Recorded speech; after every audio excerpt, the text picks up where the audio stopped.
Hello everybody, Frank the Taper here, live from the basement or my shop. Today I'm going to do something I should have probably done from the beginning. Probably put the cart before the horse. But I'm going to call this video Introduction to Taping Part 1, The Tools. You've seen the work, you've seen how it's supposed to look. You haven't seen how I actually do it, but that's coming. I have another bedroom that I'm going to be starting very soon, and that we're going to show the taping process live. But I've never shown anybody the tools, which I'm going to show them to you right now, each and every one. And you might be surprised how primitive they are. They're not complicated, they're not power tools. They're all hand tools, and I'm going to go through each one and what they do and why they are. It's very, very simple. This is not complicated. Now, some of these tools are my own that I bought. Some of them are very old. Some of them are my father's tools. Now, my father, Frank Sr., he's the original Frank the Taper. I'm like Frank the Taper 2.0, but my father taped for 56 years and then retired. Now, my dad, he was a plasterer. Taping wasn't even a thing. See, they used to plaster everything in Manhattan, New York City. And then in the early 70s, wallboard, sheetrock came into existence, gypsum board they call it. And that was the new thing. Fast, cheap. The plasters never thought it would last. Nothing beats plaster. Let's face it, between me and you get an old plaster house. I mean, it's solid as a rock, man, you know. But sometimes when it starts cracking and everything, it's a real hassle. But, you know, the plasters, they never thought taping was really gonna become as big as it was. Some guys like my father saw the writing on the wall. He switched from plastering and he learned how to tape the gypsum board, the sheetrock, and then taping got more, sheetrocking got more, plastering got less. So when plastering phased out, the taping was the new thing. Now, here's a little bit of trivia. My father taped in the World Trade Center when there was only 40 floors, and the rest of the building was a skeleton. Back in 72 or 73 when they were constructing the buildings. When I worked in the Trade Center, they were already up, and that was in the 80s. The buildings, you know, were in full operation, and I worked on some of the higher floors, like, you know, 90th floor, you know, in the 80s and stuff like that, when they would demo a floor and redo a whole floor. And I was working in those buildings for years, you know. So being in there, you know, when 9/11 happened, I know how big those buildings were, and because I worked in them, and how they were built, and it was, you know, when you're in them and you work in them and you're in and out, it just really, you know, other people see it on TV and a plane flying into the building, and that whole huge jet being inside the building. That's how big they really were. They were massive, and they moved. So when you're on the 90th floor, that building is going like this. It was built to move. So it was a really kind of eerie feeling. But, you know, they started doing the gypsum board in the early 70s, and unlike the Empire State Building, it's all plaster. The towers were all sheetrock, and it just started. And it wasn't a fad. It took out plastering, and then it became number one, and it still is today, sheetrock. So I do plaster repair work and stuff like that, but you can't beat the gypsum board. It's cheap, it's fast, it's plentiful, big profits, and so taping and wallboard, sheetrock took over. So then he switched over. Then when I was of age, at 12 years old, I started working with him, and I started learning the trade at a very, very young age. I really had no choice. He was like, come on, we're going to work, and you know, you did what your father said back then, or else you got your ass beat. So I learned. So I'm going to go to you now. It's a little bit of history. I'm going to go now with the main thing you need. Got them on my table right here. See that flat piece of metal? This is called a hawk. This is a little foam pad, goes over the handle. There's a screw inside the handle. I put the little pad on there like that. I screw it in to the hawk as so. I spin it, give it a little tight in there. This is what it is. This is called the hawk. The mud or the compound sits on here. Okay? Square piece of metal. Now this is a 10-inch hawk. Okay? Now why they called it a hawk, I don't know. I was working with my dad, 12 years old. He said, "Kid, give me the hawk." I handed it to him, and that's it. I never asked him why it's called that way. I have no reason why. All I know is that this is a hawk. They also have a mud pan that some people use, and I trained on it a little bit, but for me the hawk is much more versatile. It's got a hole in the bottom here that you can stick on to your scaffold that has the pegs on each end. You can go like this, you can stick it on the wall, you can slide it into a crevice, put it on top of a duck if you're doing high work. The pan is like a rectangle, it's about this long, sides. It takes a lot of skill to work that mud in that pan, but the pan does hold a little bit more mud than a hawk will. It doesn't slide out. If you're bending down and you tilt the hawk, the mud can slide off onto the floor. I did that. I did everything wrong. I was the worst apprentice. I screwed up everything. But then, you know, it came natural. I got better and better until I am now, pretty good. But you know, I started out making every mistake that I could possibly make. I did it. So this is called the hawk. 10 inches. Why? It's from here to here is 10 inches. Now they have 12-inch hawks. They have 14-inch hawks, 13-inch hawks. When I started with my dad, you know, I used his tools, and he liked a big hawk. So he had like a 13-inch hawk. It was like big, man. Every time I turn around and bang it into things, and it was just too big for me. I didn't like it. So when I was 17 years old, 17, I bought this. This hawk I bought when I was 17 years old. And, you know, I'm going to be 57 soon, so do the math. This is it. This I got when I was 17. I taped the handle myself, but, so this is it. It's an old hawk. I mean, these tools, they last forever. You know, if you get a little dink or you get a little dent in it or something, you can sand it down. Most of them are aluminum. It's lighter, or magnesium. Magnesium is even lighter than aluminum. I don't remember what this one is, but anyway, so this is it. This is a hawk. The mud goes on here. You take it out of the bucket, you slap it onto the hawk, and you feed off of this. This is almost like when a guy's painting and he's got that painting thing. I don't remember the term, palette or whatever it is. This is what we use. This is a 10-inch hawk. 10 inches from here to here. But you can use any size you want, whatever you're comfortable. And incidentally, here's a little story. The reason why I bought the 10-inch hawk is because my little suitcase at the time that I kept my tools in, it wouldn't fit a hawk any bigger. It only fit this one. So that's what I bought. And you can even cut them down. You can cut them down and make it an 8-inch hawk or whatever you want. But for me, the 10-inch hawk is just perfect. This is a hawk. Now, we have the broad knife, which is right here.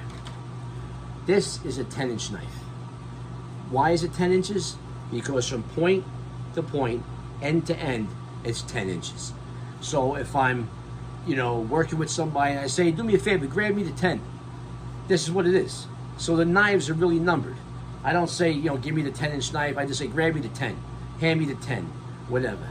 This is a 10-inch knife or a broad knife because it's broad. You second coat with this one. Okay, this is for the second coat and the third coat and all the polish, whatever, you use this. 10 inches for everything but the rough coat, the first coat. Okay, this is a 10-inch knife.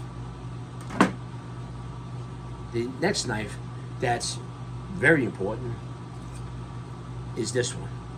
This is a 6-inch knife. Why is it 6 inches, Frank? Okay, we'll go through it again. From this end to this end, 6 inches. This is a 6. This is what you rough with. This is what you put all the tape on. When you're doing all the tape, you're putting the tape on the corners and you're doing all the roughing, the seams, everything. When you're roughing out the job, when you're first coating a room, it's the 6. This is what you're going to use for the first coat, for the rough coat. And if you're second coating nails and stuff, you would use the 6 too. And if you're going to polish or third coat the nails, you can also use, you can double the 6. You can wipe it down with the 10. I'm going to show you all that live when I get this next bedroom going. But this is a 6-inch knife. Now, if you're a homeowner and you want to do a little job and you don't tape for a living and you don't plan on doing any side work, this is what you need. Okay, you buy a Hawk, a 6, and a 10. If you got those 3, you're in business. You don't have to get all this crazy stuff and get a whole set. You can get by on just these 3 items. You need a Hawk to put the mud on, or else, what are you going to put in your pocket? So you need the Hawk. And you need the broad knife, the 10-inch, the second coat and third coat. And the first coat, you got this, the 6. Okay? The name of this knife is Hyde. When I grew up, the professional tapers, or drywall finishers, as we were called in the city, was Hyde knives. Hyde. Hyde. I don't know if they're still in business anymore. I don't know. But these knives were always good. The steel was always quality. I mean, this knife I've had for over 20 years. I sharpen them. I sand them down. I never put my tools in water. Some people dip them in the water. They wash them nice, get them ready for the next day. I don't do that. I sand them. I take the sponge sander right here, which everybody should have, and I sand them clean, nice, and that's it, and put them back in a bag. Naturally, I wait till the compound's dry on them. Like this one's dry because I used it yesterday. I just sand it down and that's it. I don't like putting water on them. They rust. Rust gets down in there in the creases here, and I don't do it. I just sand them. Some guys like to wash them. I don't bother. So anyway, that's the 6. They also have a 5. I don't have it here with me. You can rough with a 5. All right, my dad, he likes to rough with a 5, but I have one. Let's say you're in a space and the 6 is a little bit too big, you can have a 5. I don't have it here, but the next knife I have is a 4. Okay, 4-inch knife. Why? End to end, 4 inches. So now I showed you the Hawk, the 10, and the 6, and the 4. Very versatile, this knife, 4-inch knife. Okay, tighter corners, whatever. If you get, that's why you have a bunch of knives. Things don't fit, you need something bigger, something smaller, you have these. But those 2, the 6 and the 10, and the Hawk, you gotta have, gotta have them. Okay, this is the 4-inch knife. You'll notice, I put the tape on myself. And just a little side note, another little, one of my stupid stories. These colors mean something. These colors, because in football, I'm a Pittsburgh man. Penguins in hockey, Pirates in baseball, and in football, my beloved Steelers, okay? So I'm a Pittsburgh Steeler fan, Pittsburgh fan in general. And the stars, the 3 stars that are on the Steelers helmet is gold, red, and blue. You look at the Steeler helmet, you see the 3 stars? Right. So these are the colors. That's why I put the tape on there. I wish they'd bring them some good luck. They haven't been too good lately. Just picked up Jalen Ramsey, though. It's a good pickup. All right, so that's a 4-inch knife. Okay, so now we got, next knife, what would that be? Let me guess. 3-inch knife. Why? Point to point, 3 inches. Good for inside corners. If the 4 is too big, you grab the 3. Ready for everything. 3-inch knife. I don't have no tape on that one. Okay, then where do we go here?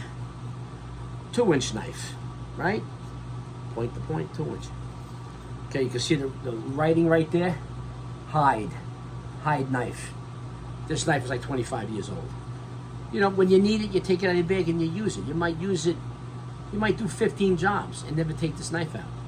But you know, it's better to have it, not need it, than to need it and not have it. So, hide knife. Hide 2-inch knife. Okay. This is a 1.5. This knife, it gets beat up. This is, I don't even know what the hell name it is. It's not hide. But this is some just cheap knife I picked up just to get into, if the 2-inch is too big and you got to get really in like a tight corner where, like, let's say the door buck or the door frame is already in for some reason. It's not supposed to be. All right, the taping is supposed to be all finished. Then you put on your molding. Sometimes, like in the city, they put on the carpenters, they don't wait for nothing. You know, they just keep on going, man. So if they put on the door buck and you got to get between the door buck and the corner and you just can't get nothing in there, you got to have one of these little knives here to get in. You know, taping, it just depends. All kinds of different angles. I mean, sometimes you got to make a knife. You got to cut into a point. You know, they cut very easy with like tin snips. You can just, you know, you can shave off one end to make a point, which my dad was famous for doing that, making knives, all weird shapes, to get into all weird angles, you know, display angles like this. You know, you got your 90 degree, you got 30, you got 60, you know, and you got to get up there, and sometimes you need a specialty knife to do it. So he used to do that. They'd take an old knife he had used no more, you know, he used to cut on an angle so that way he can get in there and do it. Now, this right here is a broad knife. Right here. This is an 8-inch knife. Does come in handy, especially when you're doing beads. 8-inch knife here. Why? Here to here, 8 inches. Okay? Not everybody needs this. But if you're a professional taper, you should have it. But like I said, if you're just a homeowner and you're doing little jobs, Hawk, 10, and a 6. All you need. But this is a broad knife, just like the 10, but this is an 8. Okay? And this name, this is an old name. This is not a hide knife. This is Goldblatt. Goldblatt been around, man, probably since the 60s.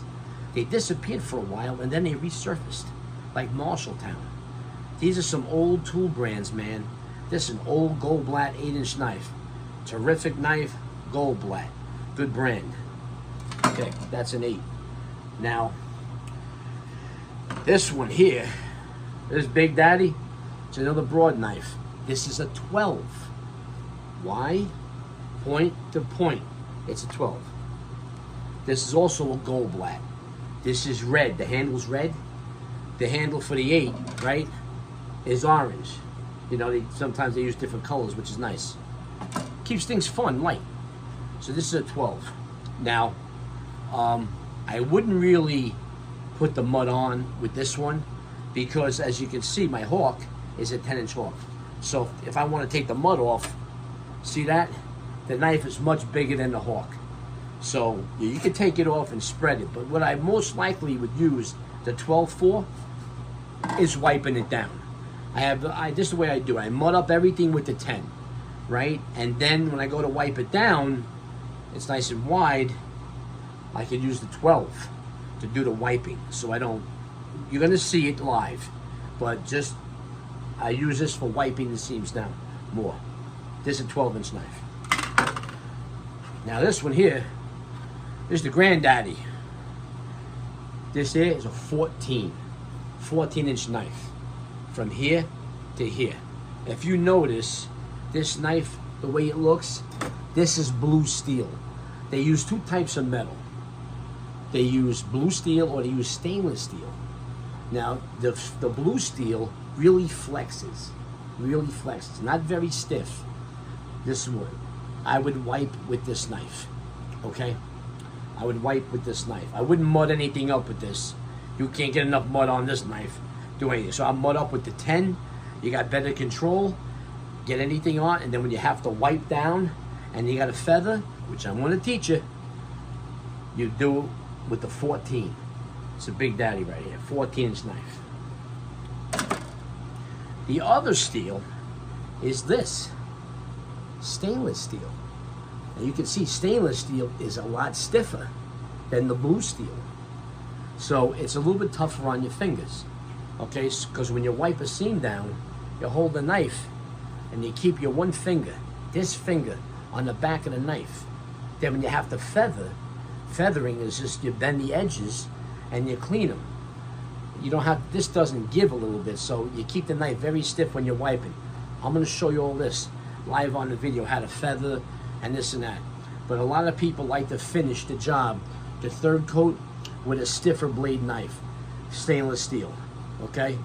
It doesn't have much bend, it doesn't have much give in it.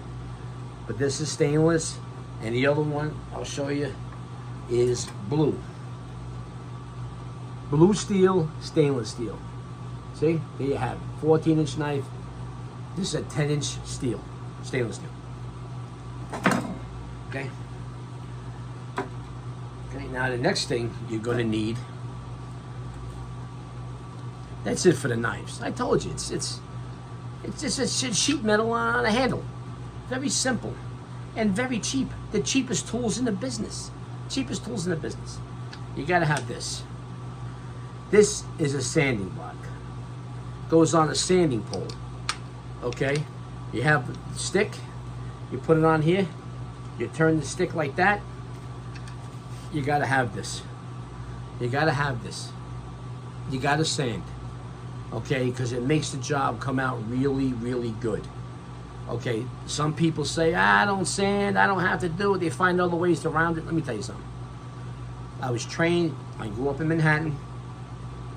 I learned, if you showed up onto the job and you didn't think you were gonna sand, guess what? Back to the hall. You ain't working, okay? When I was learning, I know a story. I used to have to come in and sand for the mechanics.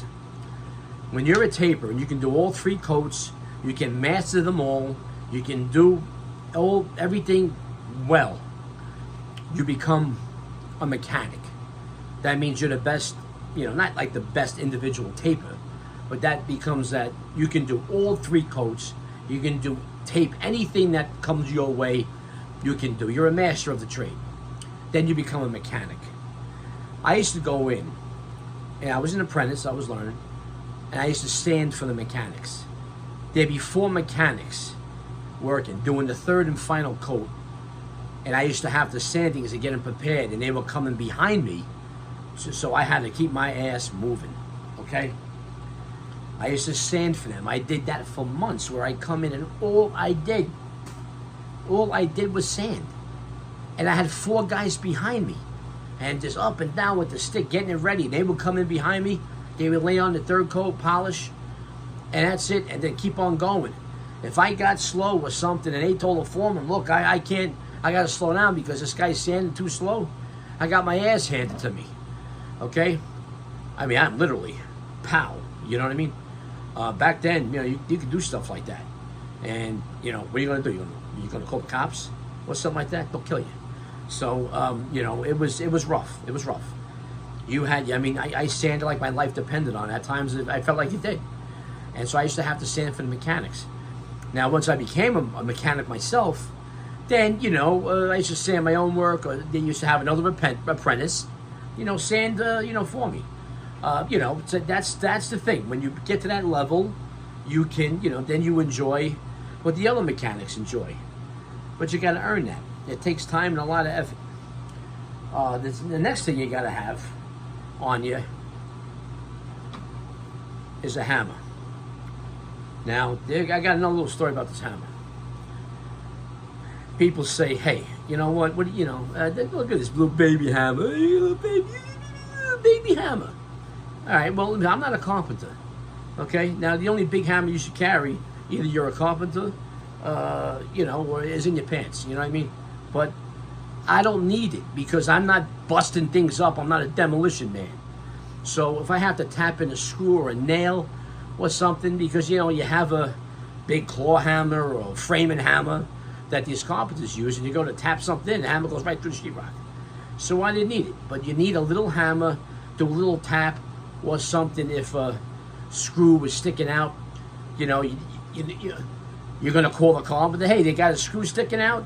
Whatever the case is, he's going to come by with a screw gun? No. What, are you kidding me? That ain't going to happen. These guys, they sheetrock and they move on. They don't care if the screws are hanging out. Let the taper fix it. Let the taper fix it. So you always carry a hammer. So I picked up this hammer. You know how old this hammer is? I bought this hammer from a store called Odd Job. You might have heard of the store, Odd Job. You know, cheap stuff. I got this Slaymaker. This is the name of the hammer. Slaymaker hammer for $1. $1. I've had this hammer for probably, if not 30 years, very close to it. This hammer, $1 from Odd Job. Okay? This little baby hammer. Some guy was making fun of me on the job one time. He was like, he was laughing at my hammer, you know. What are you going to do with that hammer? You know, what are you going to do with that little hammer, you know? I said, it'll feel like a big hammer when I put it right between your eyes. He didn't talk to me no more. You know, but I mean, it does the job. You got to have it. If you got to tap a bead or something like that, you don't need a big claw hammer or a big framing hammer, you know, hanging on your pants, pulling your pants down. This is perfect. $1. What an investment. What an investment. Imagine this little thing right here. Okay? That's my hammer story. Now, I worked for a guy named Melvin many years ago, and he was a wonderful sheetrocker. He did beautiful work. Not only sheetrock, he did everything. And I mean, professional kitchens and everything. One time I was taping something for him, and the screw was, you know, not kind of sunk all the way in the sheetrock. I grabbed my little hammer, and I was going to tap it in. He saw the hammer. He goes, put that thing away. He got so mad at me. I said, Melvin, what's the matter? He said, you don't hammer sheetrock. So he handed me a screwdriver. So was this guy nuts? And he wouldn't let me use the hammer. So I got one of these. This is old too. One of these screwdrivers, you know, it's like half Phillips. You know, comes out like that. You know, switch it up. And he says, you don't hit sheetrock. This guy was dead set against it. But he's paying me. He didn't want me hitting it. Fine. So I got one of these, and I would go in there and just give it a little quarter turn like that. Little quarter turn, sink it, and do it. Because sometimes if you hit it too much, you break the paper around the screw, and you can see it, you know, through the paint when it's finished. That was his thing. So I'm like, you know what? I understand what he's saying. I do understand. So I picked up one of these. And you know what? Today, I actually use this more than I even use the hammer. You know, now if the screw's really sticking out, I'll take it out. I'll just unscrew it, and that'll be the end of it. I'll put another one in. But if it's just on the surface, then I'll just reach up and give it a little tiny turn, and that usually does the trick. And you don't have to leave any dents. God forbid you miss the screw, right? You'll boom like that, you miss it, you leave another dent. Now you got to touch. Then you got to hit that with the compound to fix that. That was Melvin was talking about. But I respected him because he told me that. And, you know, hey, listen, he's paying. He don't want me hitting him? I ain't going to hit him. I'll use that. That's why I have that. And I honestly can say I actually use that screwdriver way more than the hammer because I understood what he was saying, and it leaves a better job, which at the end of the day, it's the quality of job that counts. You know, there's a few different ways you can get there, but in the end result, you're going to want to leave the most perfect job. And if this will get you a more perfect job than using this, then you do this. Because that's what people are paying for. The best job you can do. It might take a little time. Now, of course, I'm not doing every screw.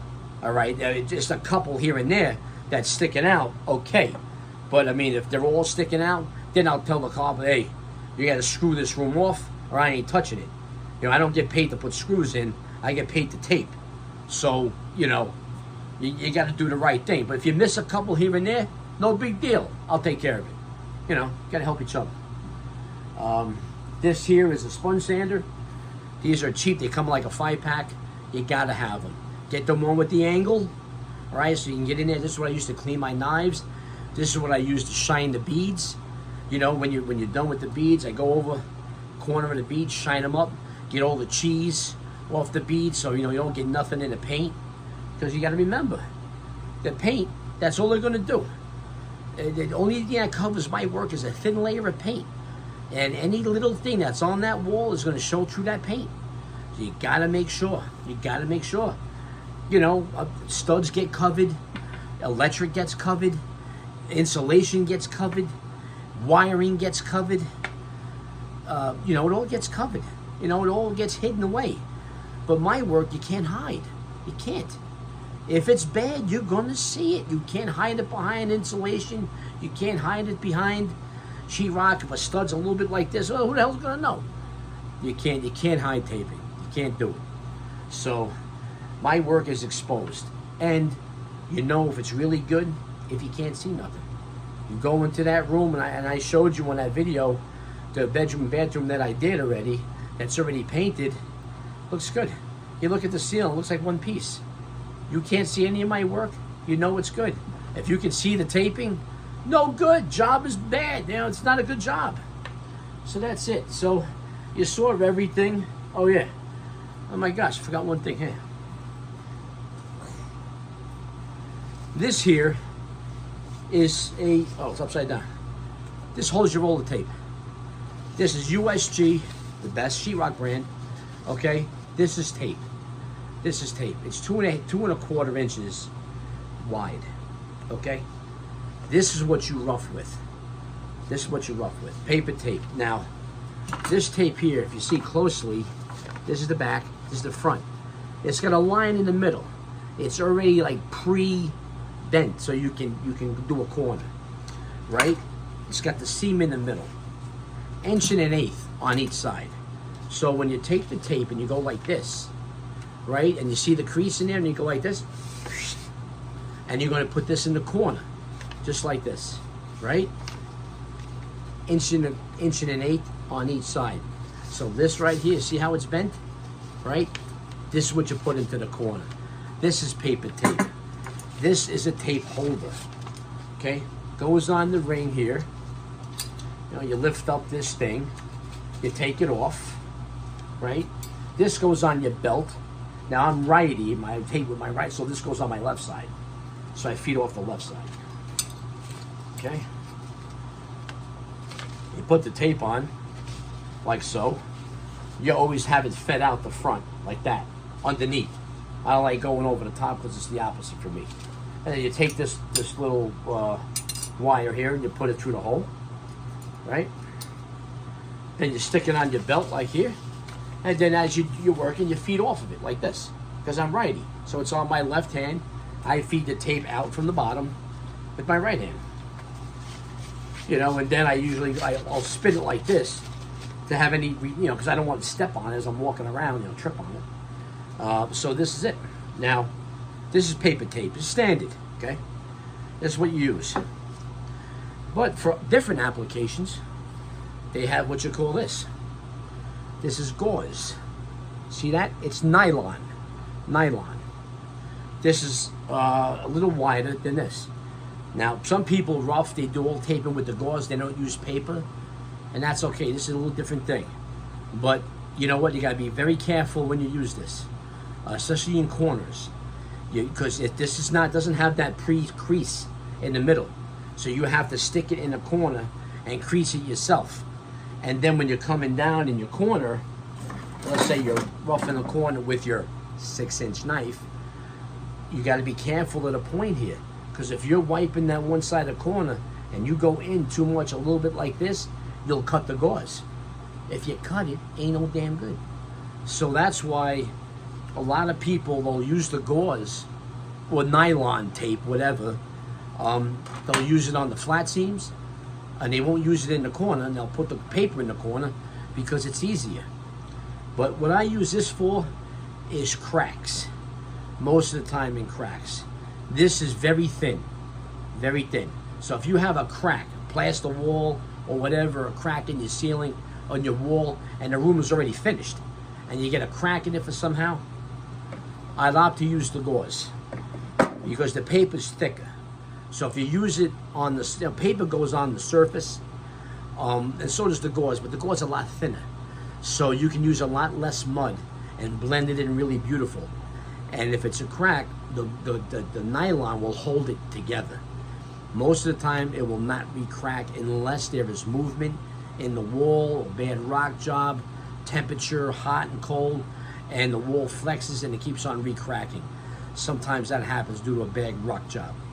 But I usually use the gauze on cracks or something that, or patches. If you're doing a patch, you know, something usually on something that's already finished. If the sheetrock is raw, then I just use the tape.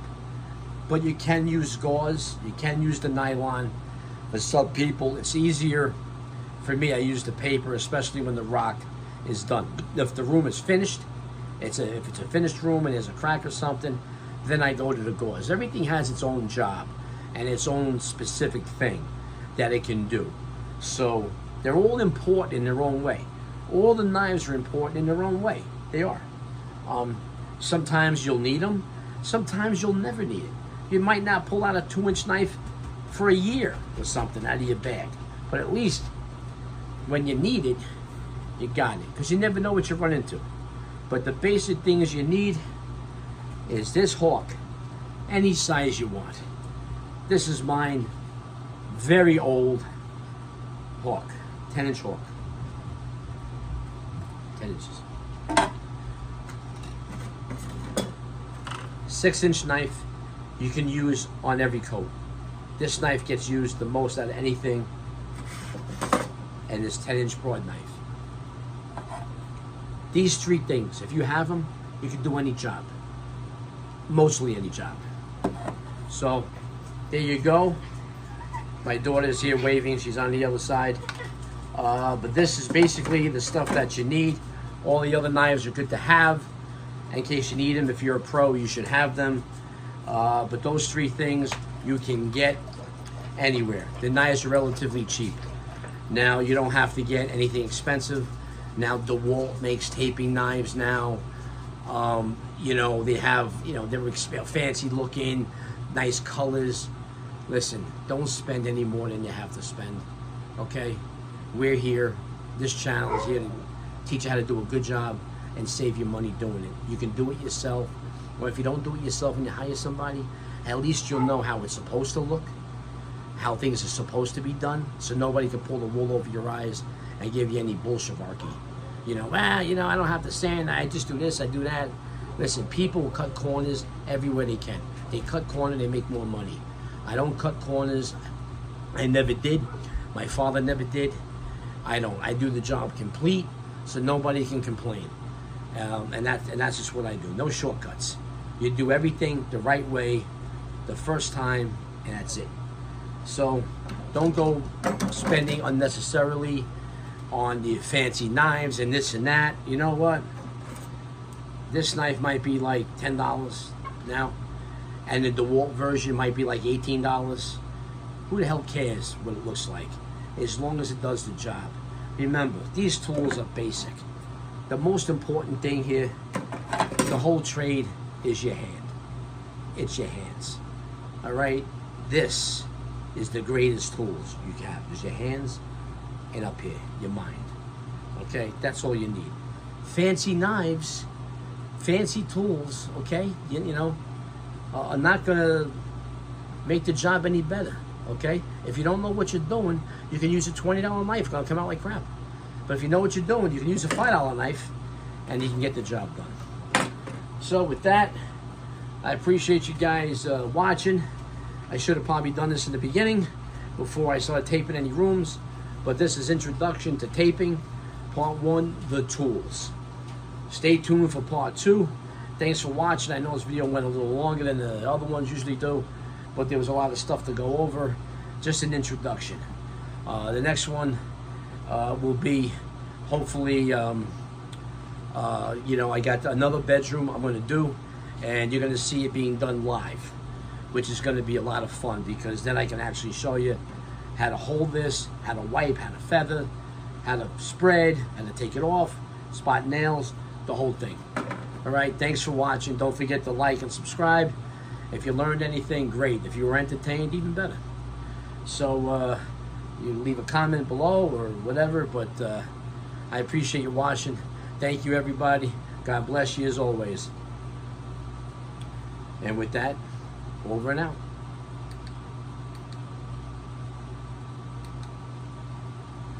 I think something happened to this thing. Probably ran out of batteries. Okay. I'll keep going. Well, I'll have to do it manually, that's all. Hold on.